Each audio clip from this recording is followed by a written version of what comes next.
Hello दोस्तों, मैं ज्ञानेंद्र आप सभी का स्वागत करता हूं संकल्प मैथ वीडियो चैनल पर। आज की इस वीडियो में हम लोग नंबर्स ऑफ फैक्टर्स पढ़ने वाले हैं। तो स्टार्ट करते हैं नंबर ऑफ फैक्टर्स।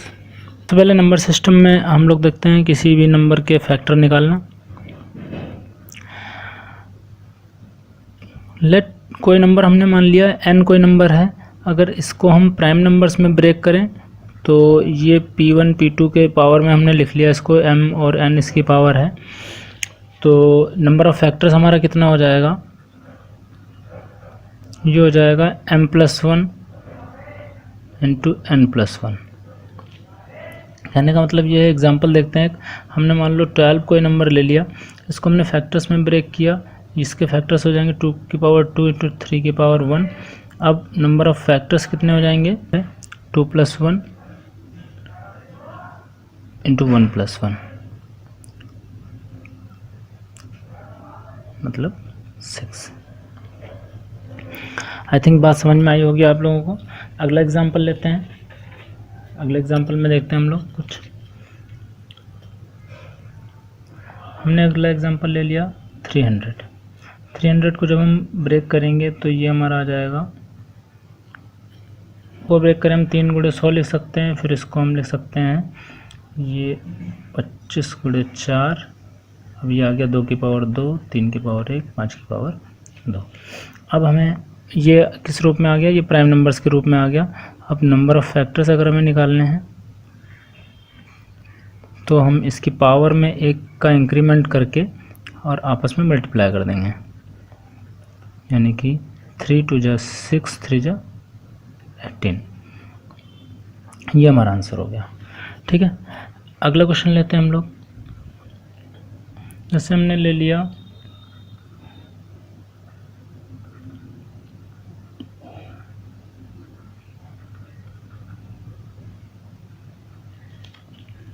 तो इसको हमें सबसे पहले प्राइम नंबर्स के फॉर्मेट में लिखना होगा। प्राइम नंबर्स के रूप में लिखने के लिए हमें क्या करना होगा, इसको देखो 3 की पावर 3 इंटू 5 की पावर 3 लिखा जा सकता है। इसको लिखा जा सकता है 2 की पावर 3 की पावर 4।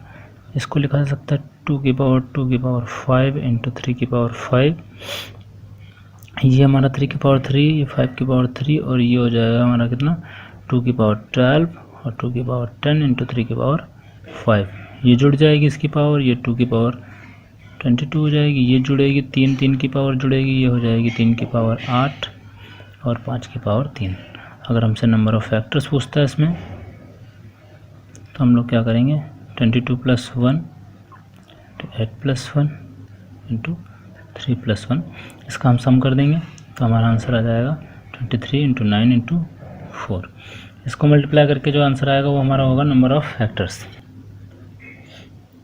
ये लिखा हुआ है 2 की पावर 9 तो 3 की पावर 6 तो 5 की पावर 9। इसमें हमसे पूछता है नंबर ऑफ फैक्टर्स,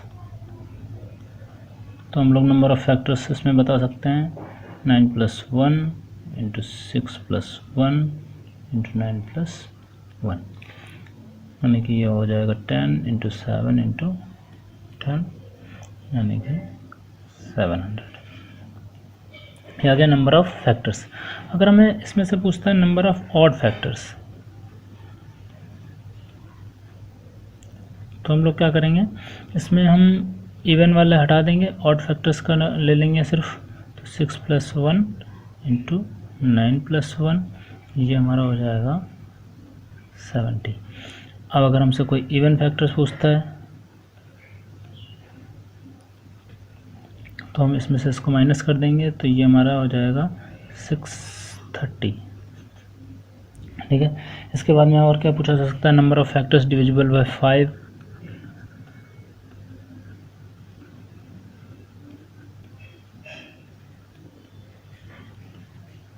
तो 5 का डिविजिबल फैक्टर हमें कहाँ से मिलेगा, हम हमारे जो नंबर्स हैं प्राइम नंबर के रूप में जो नंबर है उसमें से 5 कॉमन ले लें, तो ये हो जाएगा 2 की पावर 9 इंटू 3 की पावर 6 इंटू 5 की पावर 8। अब हम इसमें वही काम करें, हम देखो 5 बाहर लेने से क्या होगा, ये नंबर हमारा जो है वो 5 से डिविजिबल हो गया। तो अब क्या है, अंदर वही काम करेंगे, यानी कि ये 10 हो जाएगा, ये 7 हो जाएगा और ये 9 हो जाएगा, ये आ जाएगा 630। ये इतने जो फैक्टर्स होंगे ये किससे डिविजिबल होंगे, 5 से डिविजिबल होंगे। ठीक है, बात समझ में आ रही है। आगे पूछता है number of factors divisible by, मान लो 15 पूछता है,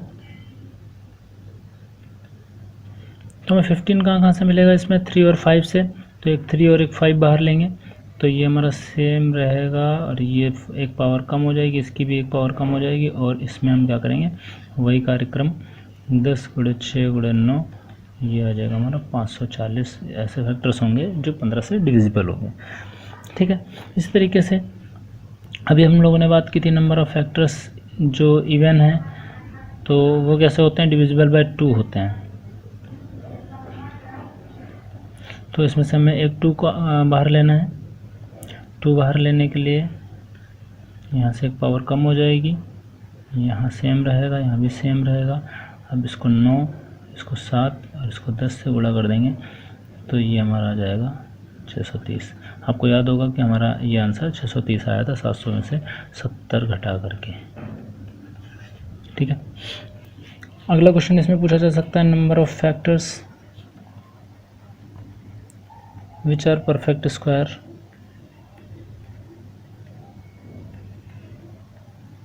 परफेक्ट स्क्वायर कहाँ से बनेंगे हमारे, तो इनको हमें परफेक्ट स्क्वायर के रूप में बनाना होगा। जैसे 5 से डिविजिबल पूछा तो 5 के डिविजिबल बनाया हम लोगों ने, इवन पूछा तो इवन बनाया, अब हमें परफेक्ट स्क्वायर बनाना पड़ेगा। परफेक्ट स्क्वायर बनाने के लिए हमें पावर चाहिए, हमें किसमें, इवन। तो इसको इवन बनाने के लिए 2 बाहर लेना पड़ेगा और एक 5 बाहर लेना पड़ेगा, जिससे कि इसकी पावर 1 कम हो जाएगी और इसकी पावर भी 5 की पावर भी 1 कम हो जाएगी। ठीक है, अब ये क्या है, इवन में आ गया। अब इसको परफेक्ट स्क्वायर बनाने के लिए ऐसे कर लिख सकते हैं हम, इसको ऐसे लिखा जा सकता है और इसको ऐसे लिखा जा सकता है। अब इसका काम नहीं है हमारा कुछ, हमारा काम है बस इसका, तो वो लिखने की ज़रूरत नहीं है। अब हम क्या करेंगे, 4 में 1 जोड़ेंगे, 3 में 1 जोड़ेंगे और 4 में 1 जोड़ेंगे, इनका मल्टीप्लाई करेंगे, यानी 5 × 5 = 25, 4 × 100। ये हमारा आंसर है क्या, number of factors which are perfect square. ये हमने क्या किया, परफेक्ट स्क्वायर बना लिया सबसे पहले, फिर उसके बाद में परफेक्ट स्क्वायर की जो पावर थी उसको 1 से इंक्रीमेंट करके हमने क्या किया, मल्टीप्लाई कर दिया। तो इस तरीके से हमारे पास आ गया number of factors which are perfect square. तो इसी तरीके से आप लोग निकाल सकते हैं number of factors which are perfect cube. तो परफेक्ट क्यूब निकालने के लिए हम लोग क्या करेंगे, उनको किसी भी डिजिट को क्यूब बनाना पड़ेगा। तो इसको क्यूब बनाने के लिए 3 के मल्टीपल में होनी चाहिए इसकी पावर, तो इसकी तो पावर 3 के मल्टीपल में है, इसकी भी पावर 3 के मल्टीपल में है, इसकी भी 3 के मल्टीपल में, इसमें कुछ भी बाहर लेने की ज़रूरत नहीं है। अगर इसमें मान लो हमारा 5 की पावर 9 नहीं होता, 8 होता, तो हम इसमें क्या बाहर लेते, 5 की पावर 2 बाहर लेते और ये हमारा कितना हो जाता, 5 की पावर 6 हो जाता। लेकिन ऐसा नहीं है, तो हम लोग क्या करेंगे, इसको हम 5 की पावर 9 ही रखेंगे और इसको हम परफेक्ट क्यूब के रूप में बना लेंगे। ये हो जाएगा 2 की पावर 3 × 3 + 2 की पावर 3 × 2 × 5 की पावर 3 × 3। अब हमें क्या करना है, इसमें एक इंक्रीमेंट कर देना है और फिर आपस में मल्टीप्लाई कर देना है, यानी कि 3 + 1 2 + 1 और 3 + 1। ये हो जाएगा 4 4 × 16 3 × 48। ये हमारा आंसर है। तो हम लोगों ने क्या क्या पढ़ा, नंबर ऑफ़ फैक्टर्स, उसके बाद में number of factors which are odd, number of factors which are even, number of factors which are divisible by any number like 5 15 30 40, and number of factors which are perfect square and which are perfect cube। इसको आप इसमें आप क्या करेंगे, perfect cube कर लीजिए। ठीक है, चीज़ें समझ में आई। अब एक क्वेश्चन और बनता है इसमें, number of factors which are prime, means number of prime factors of any digit को प्राइम के रूप में लिखना है, वही काम जो अभी तक करते हुए हैं, और इनकी जो पावर है उसको हमें सिर्फ जोड़ लेना है। यानी कि कोई नंबर n है, उसको प्राइम नंबर के रूप में हमने लिखा, उसके पावर के रूप में, ये ऐसे आता है। अगर ऐसे आया है तो नंबर ऑफ़ फैक्टर्स कितना हो जाएगा, a + b + c। अच्छा, ये क्या है, प्राइम फैक्टर्स है, number of prime factors a + b + c। तो अगर हमसे कोई नंबर ले लेते हैं, जैसे हमने नंबर ले लिया 48, देन इसमें हमसे पूछा गया प्राइम फैक्टर्स तो हम क्या करेंगे, इसको पहले लिख लें।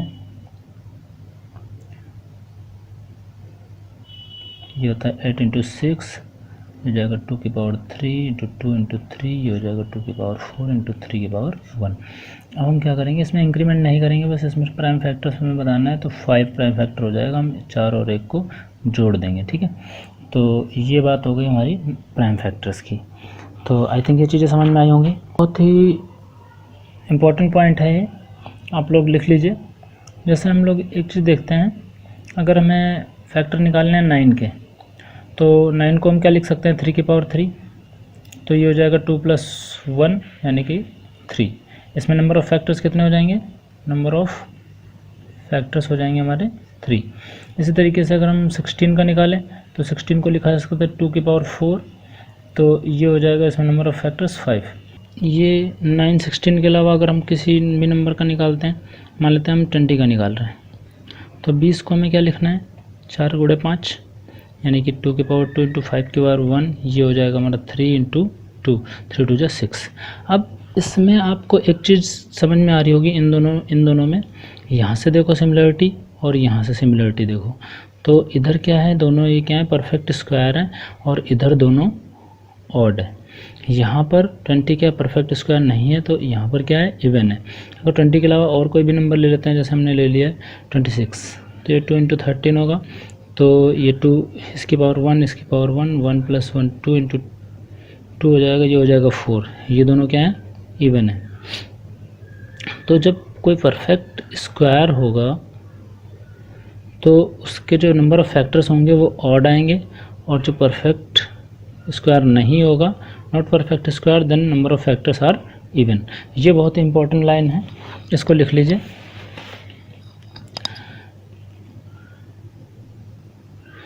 क्या लाइन है, a natural number which is a perfect square has always odd number of factors। बात समझ में आई। पहला क्वेश्चन लेते हैं कि 1 से 400 तक कितनी संख्याओं के गुणनखंड सम संख्या एक सम संख्या होगी। तो आपको पता है 1 से 400 तक कितने परफेक्ट स्क्वायर आएंगे, 20 तक के स्क्वायर होते हैं। तो हम क्या करेंगे, ये जो 20 परफेक्ट स्क्वायर आएंगे, 20 तक के स्क्वायर में 400 आएगा, 20 परफेक्ट स्क्वायर आएंगे, बाकी 400 में से 20 घटा दोगे तो 380 के होंगे जो परफेक्ट स्क्वायर नहीं होंगे। तो ये हमारा 380 आंसर हो जाएगा। ऐसी संख्याएं होंगी जिनकी गुणनखंडों की संख्या कितनी होगी, एक सम संख्या होगी। तो आई थिंक ये बात समझ में आई होगी आप सभी को। पहला क्वेश्चन है 980, दूसरा 720, तीसरा 1080। इन तीनों में आपको बताना है number of factors, number of factors even and odd, number of factors divisible by 5 and 6, number of factors perfect square and cube, and prime number of factors, या इसको बोलें प्राइम फैक्टर्स। ठीक है, ये आपका होमवर्क है। आंसर्स आपको comment box में कमेंट करके बताना है, और आप लोग कमेंट बॉक्स में ये भी लिखिए कि आपको ये वीडियो कैसी लगी, और वीडियो अगर अच्छी लगी हो तो लाइक करना ना भूलें, शेयर करें। जिन लोगों ने अभी तक चैनल सब्सक्राइब नहीं किया वो लोग सब्सक्राइब कर लें ऐसे यूजफुल वीडियोज़ रेगुलर पाने के लिए। और मिलते हैं नेक्स्ट वीडियो में। तब तक के लिए गुड बाय, टेक केयर।